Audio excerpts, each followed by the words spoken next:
Hey, everybody, welcome back. This is Don't Watch at Night, a spooky little podcast dedicated to Spanish language horror and Latin American horror. I'm your host, Valerie. And I'm Veronica. And we are back again today on a day you wouldn't normally be hearing from us. We're delivering you a special episode to ring in this Halloween season. That was spooky effects. We're kicking off Don't Watch at Night's Halloween 80s era, and we're doing it with 1988's Pumpkinhead, primarily because neither Ronnie nor I had seen it before. This movie came out the year that Vanessa graduated, correct? 1988? No, because 88, I graduated in 87. So it was the year after I graduated high school. She would have been, a sophomore or junior? So yeah, you were trying to remember if you'd seen this or not, but after watching it, you had said... I don't think I did. No. Yeah. If I did, I don't remember any of it. We also wanted to do a little bit of a deep dive on this movie. This is, I think, hopefully going to be enjoyable for listeners who are either less familiar with it and just coming to it for the first time like we are, or for people who really love it and really love to listen to people find it for the first time, because it is a staple. It's a beloved cult horror favorite. This is how it's going to work today on this bonus episode. We're testing out this concept. Please let us know what you think of it. Today, we've got that fun deeper dive I mentioned, but we've also pieced together some live watch reaction clips of me when I watched this movie for the first time earlier this week. So it's going to be kind of equal parts mystery science theater for those that have taken in that experience before. And it's going to be equal parts those girls who talk throughout the whole damn movie. So hopefully you like that. Maybe if you don't, sorry. But we're going to be interlacing those clips throughout the episode today. And this might make it something fun to listen to when you've got the movie on, so that you're listening to this as you're watching the movie. Or if you're just somebody really familiar with the movie, then you're going to be able to follow those moments as I'm watching them for the first time and talking about them. I do want to just say, for my own redemption purposes, I don't normally talk throughout movies. So I don't want you to listen to those clips and think, my God, she's annoying. This is just something we did special to this episode. So let's get going. Let's dive in. Pumpkinhead, as I said, 1988, 36 years ago, this movie debuted, directed by Stan Winston. I was asking Ronnie earlier when we thought we were recording, and we were not, that if she was familiar with Stan Winston's filmography. I do talk a little bit about it in the clips, but I was not fully familiar with his filmography. At the time that I watched it, I was referencing movies like Predator. I was referencing Jurassic Park without even knowing that he was a part of those movies. And so obviously knowing that now, it makes perfect sense. I think that his work in this film kind of comes through and it evokes those images because there's sort of like the through line of his work in all of those films. So that's kind of neat. And I wanted to make sure to mention that because visual effects people are the coolest people in the world to me. While I am talking about that, I do just want to give out a quick recommendation to Veronica and listeners.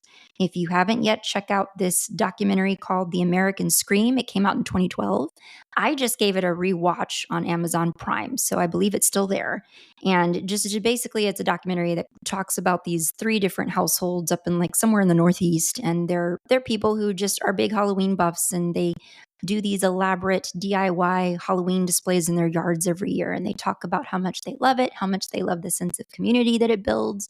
And that speaks to my heart. I'm the same way. One of the first things you've probably heard over the years, if you're familiar with this movie, is that Pumpkinhead was actually birthed from a creepy poem written by Ed Justin. It also inspired a Misfit song titled Pumpkinhead.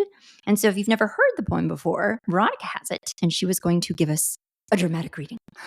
Not a dramatic reading, but no. Let me see if I can channel my inner Vincent Price. Yes. All right. Keep away from Pumpkinhead unless you're tired of living. His enemies are mostly dead. He's mean and unforgiving. Laugh at him and you're undone, but in some dreadful fashion. Vengeance he considers fun and plans it with a passion. Time will not erase or blot a plot that he has brewing. It's when you think that he's forgot, he'll conjure your undoing. Bolted doors and windows barred, guard dogs prowling in the yard, won't protect you in your bed. Nothing will. From Pumpkinhead.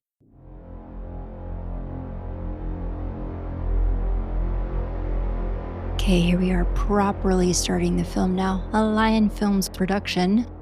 I gotta tell you, nice. I'm digging the intro. I'm digging the credits. Starring Lance Henriksen.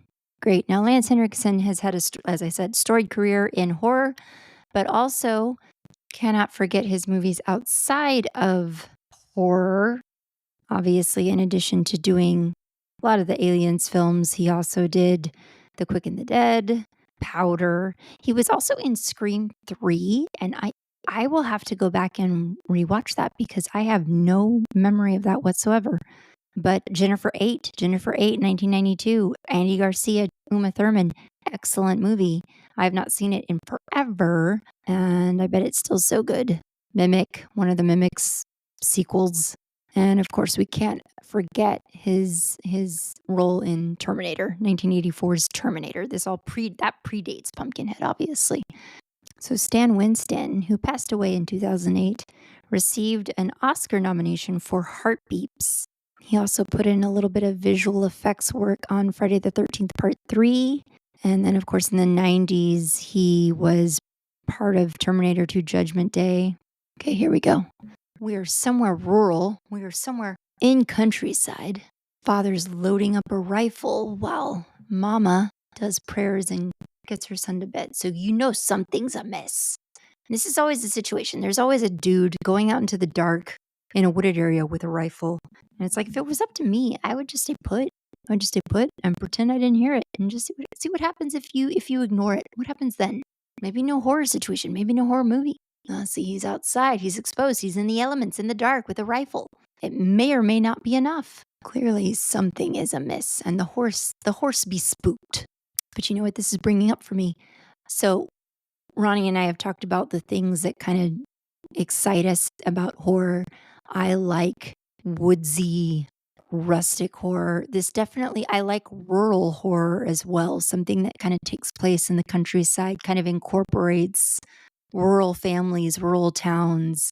And maybe that's because we are born and raised in Texas. This is kind of what we know. It's a realm that I find very easy to drop into. So we got a guy running through the woods right now. Not the same guy with a rifle, right? I don't think so.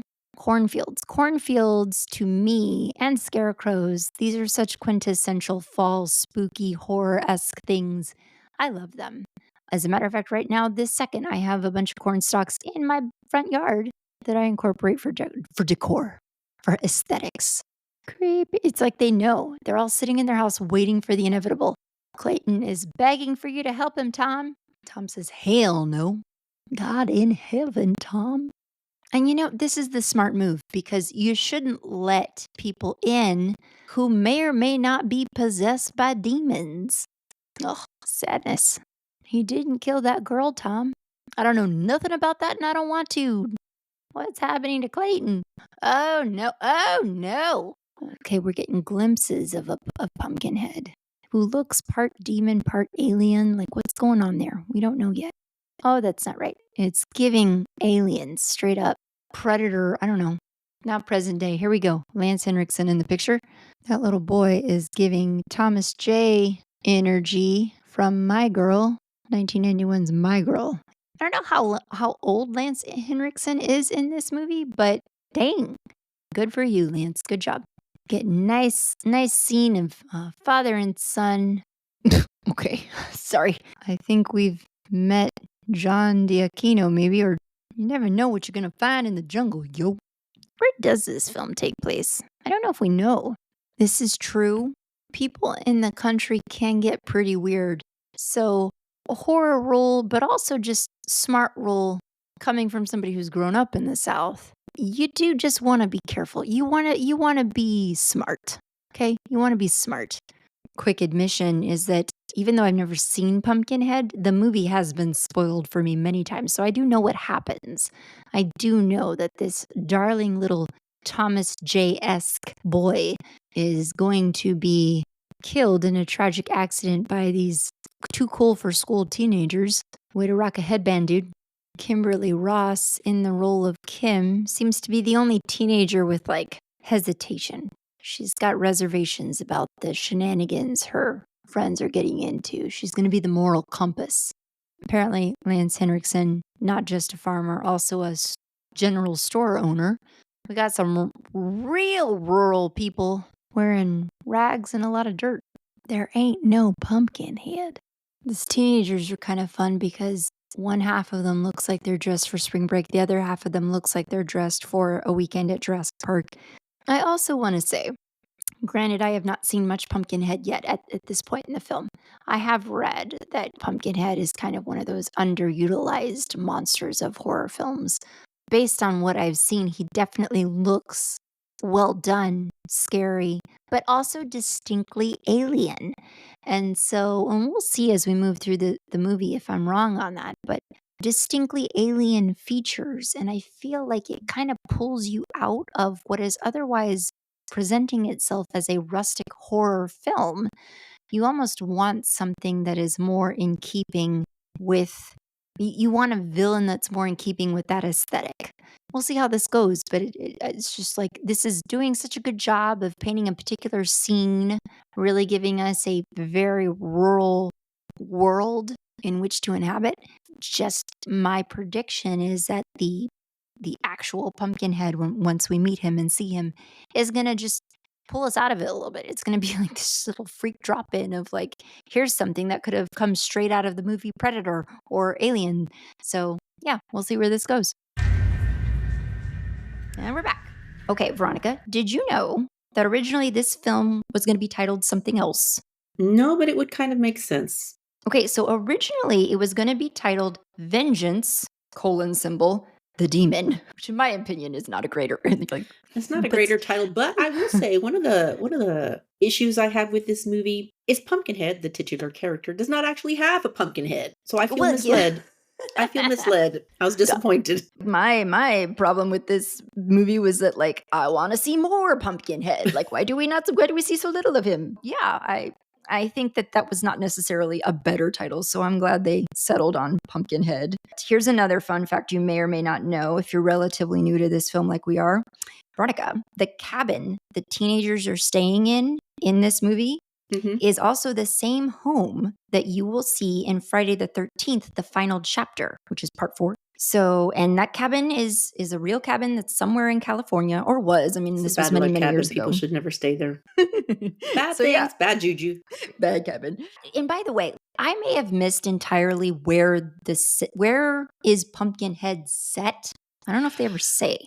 I don't think they say, but I'm thinking, and not to stereotype any particular region, but I'm thinking like poor Appalachia area is what I was kind of picturing geographically in my mind. Yeah, that makes sense.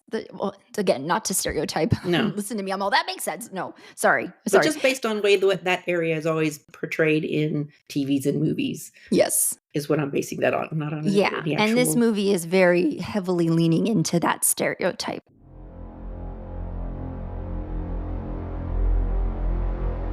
So, this is going to be bad. This is where the bad happens. It's going to happen in broad daylight. See, I always envisioned that it happened at night, but it's going to happen right here, isn't it? That little boy's running towards the field. They're dirt biking. It ain't going to be great. But also, how do you run over a kid with a dirt? How do you not? Oh, okay, I see it. Get out of the way, you fool. Oh, bless. Here it comes. That's bad. But would that be death? Like, I get that he plowed into him and knocked him down, but would that be death? It's not a car. I don't know. See, I always envisioned that this scene happened at night. Oh, they've been day drinking. These teenagers are falling apart at the seams, and Jurassic Park folks are the only ones making sense. But seriously, why are they dressed like that? Was that the fashion in 1988? I don't know. Is that Scott Foley? Like, that guy looks like Scott Foley. So this is going to be terrible because this boy, can you imagine? This poor baby. But seriously, that guy looks like Joel Hoffman is, I'm assuming, who this person is. Scott Foley in the flesh. Because this movie has been spoiled for me so many times, I almost feel like I don't need to watch it. But it is interesting to finally see it and put all of the pieces together. It looks vastly different from how I envisioned it. For starters, as I said, I kind of just anticipated that all of this was taking place at night. Teenagers driving erratically, doing erratic stuff. you kind of just associate that with like, okay, that's a nighttime activity. Like this guy's in the leather jacket. Everyone's wearing layers, despite the fact that just given the scenery, blasting sun, to me, I just associate that with heat. Big tough guy, big tough Joel just throwing people around left and right. He's pissed. Stick to the story. Another thing I guess I didn't piece together in all the times that it was spoiled for me, I didn't piece together how young his son is. So this makes it extra sad. Extra Thomas J style. Look, he's even taking off the glasses. He can't see without his glasses. And back on the dirt bikes. Like if I just killed a kid with a dirt bike, I might swear off dirt bikes, you know? I'm sensing that Joel has locked Jurassic Park in a pantry closet of some kind. He looked at me like he wanted to kill me, and he's gonna. Okay, again, I don't know where we are setting this film, but it is rural. These folks be living in shacks. Awfully close together, mind you. Who are these people? They seem sketch. Okay. I can't tell you what I don't know, sir. So this man is grief-stricken, and he's looking for vengeance. And honestly, he's wanting to see an old woman, a healer perhaps, I don't know, who he thinks might be able to help. And the man he just encountered in the village of rural folk informed him, "No, sir, that's not possible. She can't help your boy. Go home, bury him, and move on with your life." But this son approaches Lance Henriksen in his car, in his truck, I should say, and he says, "This is where you can find her. I'll take you there, but only part way, because I'm not stupid. This is as far as I go," the kid says. "You keep on straight. You follow this road till you can't no more." But is this kid legit, or is this kid just pulling his leg? I don't know. Okay, now, Veronica, this was revelatory to me because I did not clock this at all. So I'm curious if you did. Let me set this up first. First of all, the premise of the film, we're not going to do like our normal bit by bit that we would do. So like the premise of the film, folks, is that Pumpkinhead is this like ancient creature that you can raise up to seek vengeance on your behalf. And so Ed Harley in this movie, played by Lance Henriksen, uses Pumpkinhead to go after the kids who killed his son. And then by movie's end, the curse of it is that Ed is then doomed to become Pumpkinhead. He's morphed into the next Pumpkinhead. You got to say Ed Harley. Ed Harley. I do in the reaction bits. So. Ed Harley.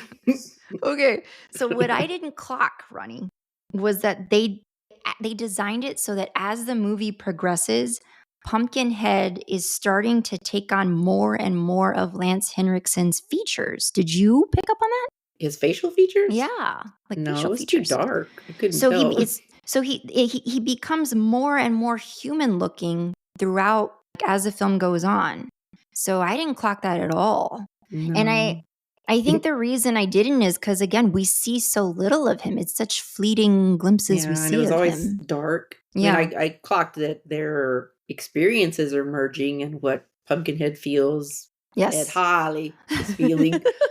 But definitely could not make out Ed facial Harley. Features. Ed Harley. So what they say is that this is because, when I say it like it's lore. No, this is legit. This was because Henriksen's face was actually used in the designing of this creature. So he was part of the visual effects design of it.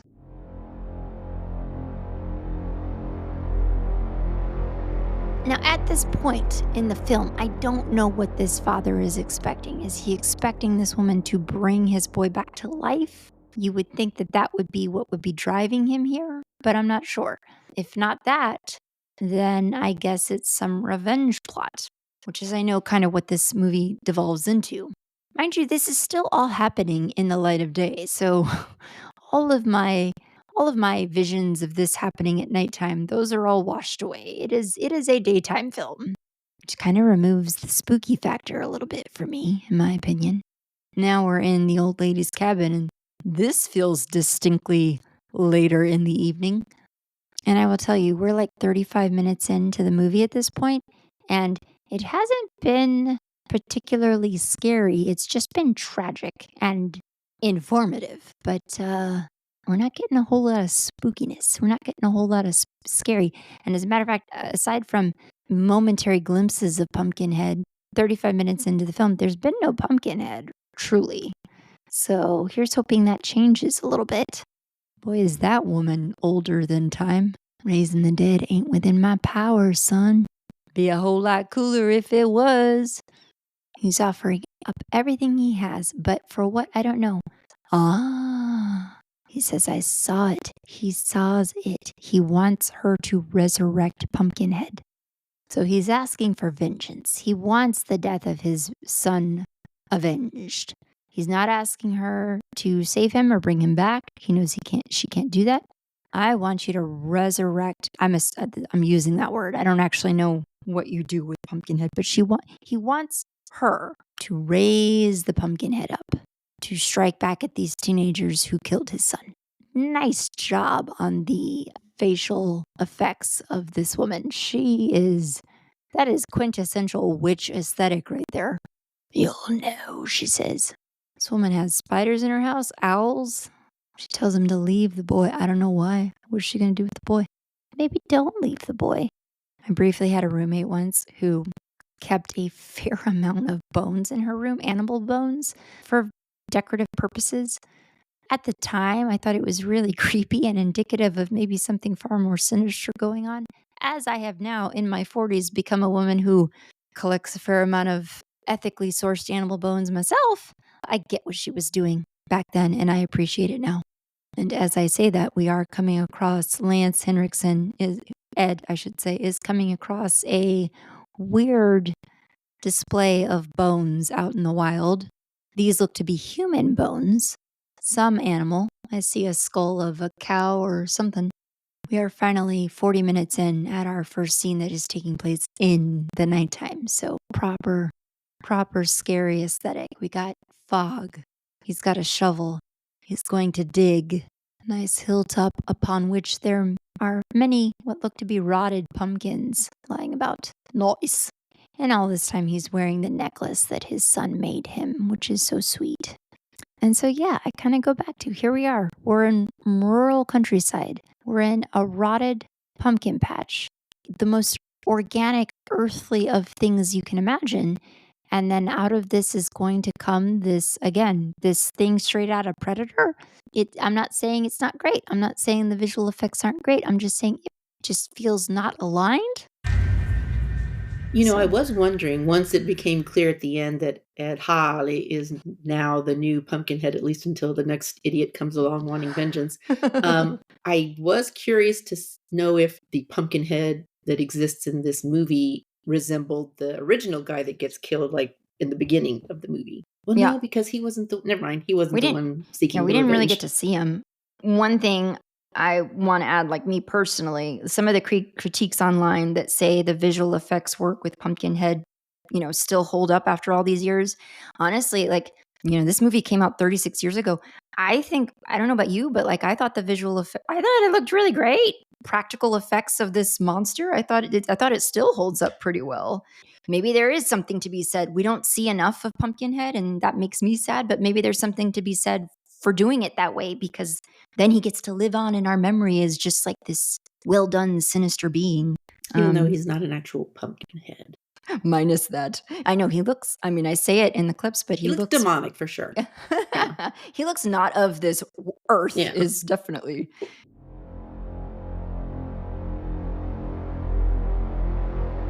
So now we've got the teenagers back at the cabin standing guard, freaked out that the father's coming for vengeance, and they should be. And Jurassic Park crew still be locked in the pantry closet. Kim, for all her concern throughout this entire film, this is the first line I'm seeing this character say. And now Ed has brought back the bones of something to the witch. Yeah, that don't look right.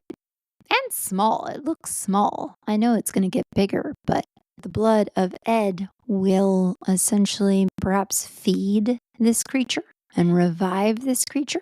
I don't know. I think they went too hard witch on this woman. They could have just made her look more like a regular woman. They went full witch here. What is she doing? She's going to cut the boy's hand? For what? For what purpose? Why? Leave him alone. Leave him be. Well, I gotta say, the revival process is almost instantaneous. And as Pumpkinhead is reviving, Ed seems to be falling ill or something. He collapses. Here comes Pumpkinhead.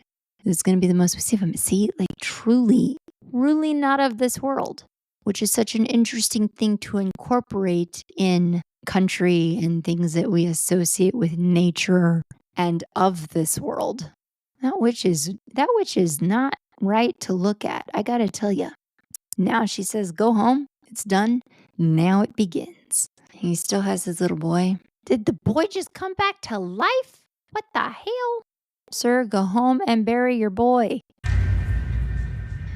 Pumpkinhead is listed as number 7 on a list of 10 terrifying monsters wasted in terrible horror movies that was put out in 2020 on whatculture.com.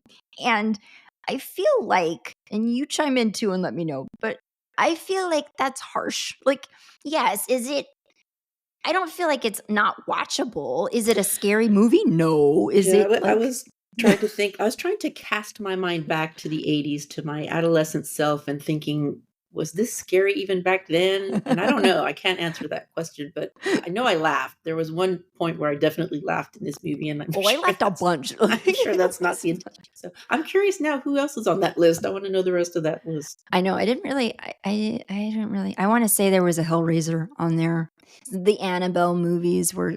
When I initially found the reference, I thought they were talking about monsters that are underutilized in the movies that they're in.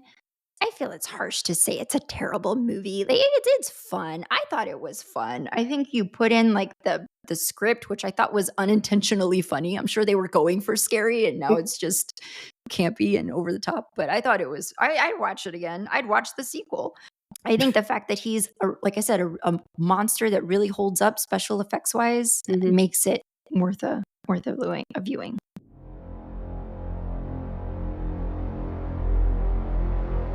Okay, apparently it looks like he's burying his boy, which is maybe the move he should have done from the jump, but here we are. I will be honest with you, I feel like these teenager roles feel underdeveloped. Here comes the Pumpkinhead to strike out. Oh, the first of them.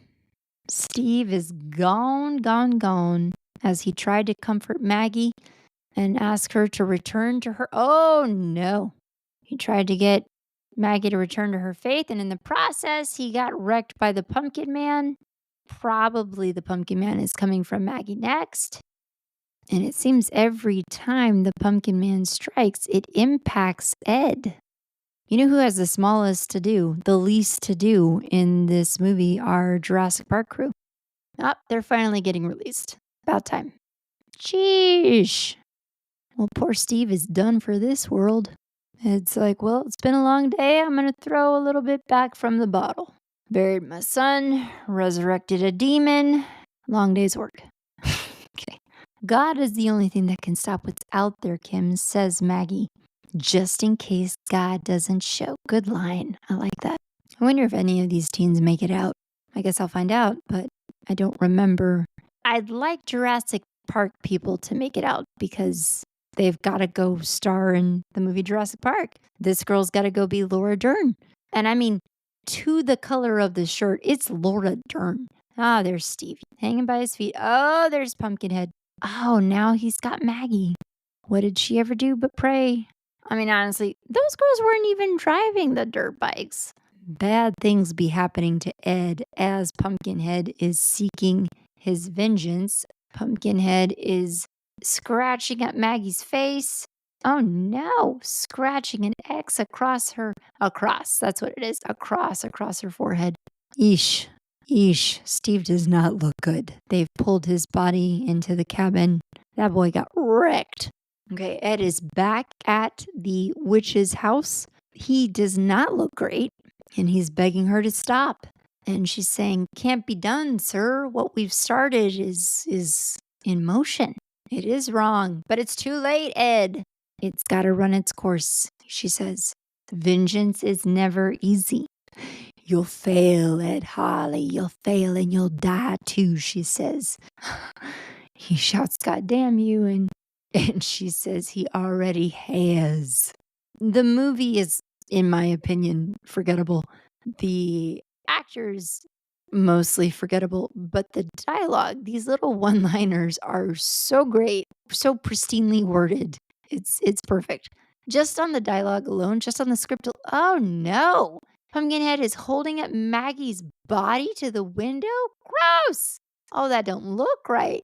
Oh, smashes her dead body through the window. That's a lot of blood. Anyway, as I was saying, was that just on the dialogue alone, I would want to see a sequel. I want to see more of this great writing. As I said, Veronica, the original title of this movie was Vengeance the Demon.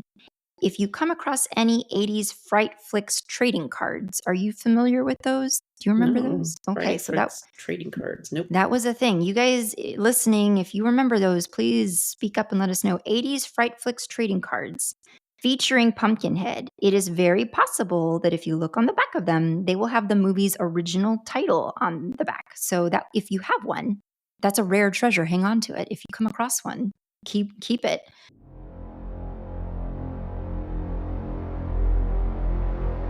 Yeah, everything's gone bad. You got Steve. Steve is dead. Maggie's dead. Kim is passed out. She's fainted. Who do we have left? Big tough guy who's now scared out of his mind. Joel jumps out, says, I'm the one you want, you cowards. And worth saying, Jurassic Park people ran off. I'm not sure where they went. They're probably going to be the ones who survive, honestly, because they're, like I said, they're dressed for safari. They're ready for anything. They probably have all kinds of supplies in those cargo pockets. Oh, there's Pumpkinhead. He looks great. Okay, here we are. Jurassic Park people have been reunited with Joel. It's got Kim. The thing's got her. You got to do something. Kim is still alive at this point. I just want to be clear. I do know who Jurassic... Oh, no! Kim just fell to her doom, splattered on a rock. Now, I do want to be clear that I do know who Jurassic people are. It is Tracy and it is Chris. Chris played by Jeff East. And now Ed sees the destruction he's caused. And for what? And for what? Does it bring your boy back? It does not. Does it make it better? It doesn't. Eye for an eye, sir. He sees now what he's done. He's seen the gravity of his choices. Okay, so we got about 27 minutes left in this film. We have seen Pumpkinhead at this point. He's glorious. I think I was right in my assessment that as great as he looks not of the rest of this film. So it feels a little bit out of place in my mind. I would be curious to see subsequent Pumpkinheads and just see what they do with it. But it very much feels like a futuristic threat here in a very dated rural piece of setting. I agree for whatever practical effects were done here. You really want to see more of him and you don't. Is it scary? No, because we waited until like half an hour, well past half an hour in before anything happened. Okay, now we're seeing the full body shot of Pumpkinhead. Front on, that tail just looks like a very long penis, just straight up. But it does, because it's just hanging in the back. And so if you're looking at the creature from straight ahead, that's what it immediately evokes for me, that's a long penis. Well, that seemed easy enough to do. Ed just fires off some shots into the creature and he's down. Yeah, you don't know if it's dead, Joel. Don't do it. Oh, right in the head. It's dead now, except it's not, you fool. Pumpkinhead's like, you can't kill me. Ed is down. He's definitely feeling the effects of whatever it is that Pumpkinhead does. Ooh, he just stabbed Joel with the gun. Speared him with a gun. Just going to say that's not how you use a gun, generally. This may be the first and only movie I've ever seen where you use a gun like that. What's he doing with his head? Why is he rocking it back and forth like that? That's messed up. Okay, but as I predicted also, who's left standing? Jurassic Park couple. It's not going to get us, Chris says. Guys, if I were you, leave. Do you have vehicles? Get in them, drive away. Why haven't we done this yet? Okay, so the rural folk in this part of the country know that when the Pumpkinhead is resurrected, it is only going to kill what it has been called to kill. That and whatever else gets in its way. So these folks know they've got to wall themselves up for the night and try to survive, which is what that family was doing way back when at the start of the film with a young Ed Harley as a child. I must confess, my live watch reaction did not extend as far as the final minutes of this movie because I ran into technical difficulties. So I figure we can just sort of insert our reactions here, Veronica, as far as the end of the movie. Because I don't know about you, but I kind of like the idea of like the curse of resurrecting a demon is that you become the demon. What did you think of that? Yeah, I think it's cool. It's very in keeping with what's that old saying? Before seeking revenge, you must first dig 2 graves. Definitely kind of in that, follows that philosophies. But I am wondering because this old lady, Ed Harley, she's not going to live forever. Does anybody else know how to resurrect? How to resurrect the demon, right? The demon? Or is he going to, because otherwise the next time someone comes along seeking vengeance, that would be his only escape from that. Yeah. That Ed becomes the next Pumpkinhead and that his fate is sealed until, like you said, the next moron comes along seeking vengeance. I think the way that they ended it stacks things up beautifully for a sequel, which we do get eventually in 1994. So a long time passes. I think there were 3. Well, yes. 3. So here's the situation. There was a sequel in 1994, and I do want to see it. I'm all for seeing it. But then Lance Henriksen has said in interviews that the subsequent sequels, which were made for TV sequels on the Sci-Fi Channel in the early 2000s, he says, and I'm quoting, those were shit. So I mean, I feel like we should honor his wishes and just pretend those don't exist. Those don't exist. Okay. Where do you stand on like how did the death scenes in this rank for you? How did the gore or whatever? I thought it was interesting that the demon doesn't discriminate actual guilt, right? Because he didn't just go after the one jerk who actually, and there's much harsher words I could use, but my mother will probably be listening. So he doesn't discriminate, like he's killing everybody equally. But I thought, I mean, they're okay for their time. I mean, I've seen way grislier since then, so I'm kind of desensitized in a lot of ways. I think they were kind of tame compared to what I'm used to seeing now. Had you ever seen a villain or monster spear somebody with a gun? I'd never seen that. I was like, ooh. But he had it coming. He had it coming, yes. I was glad that more than just the final girl standing was left, because it wasn't, what was her boyfriend's name? Chris? The curly-haired blondie, yes. That he also survived. Yes. And I knew they would. I was like, those are the only... Well, I knew she would. I wasn't sure he would, because usually it's just the one girl that gets left standing. And of course, Bunt, who went and stuck his nose in where it didn't belong. Right. All right. So glad that we got to talk Pumpkinhead with you. Thank you for listening. Let us know what you thought about this episode. Your next full episode is coming next week, and we're going to have a discussion of Los Parecidos, the similars. There's more to come this month, so stay tuned, and we will see you next time. Bye. Don't Watch at Night is a Nest production hosted by me, Veronica, and Valerie. Editing by Valerie. Music by Omar Chakor. Production support for this episode provided by Lorenzo Villarreal and Alex Street. Listen to new episodes of Don't Watch at Night every other Monday, and don't forget to give us a rate and review. It's the best way to help us grow.